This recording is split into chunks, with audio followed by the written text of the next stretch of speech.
Good afternoon everyone. For today's video, we're gonna cook a banana cube. So, we're done filling the banana and the oil.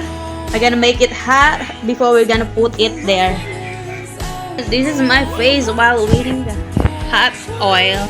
We're waiting for...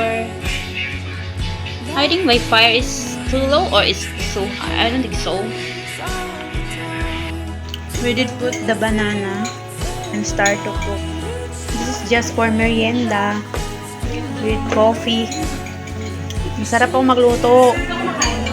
Magaling akong magluto ng saging.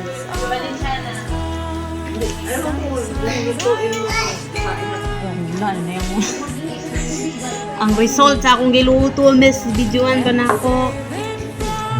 This is only the morning. Diba, sarap.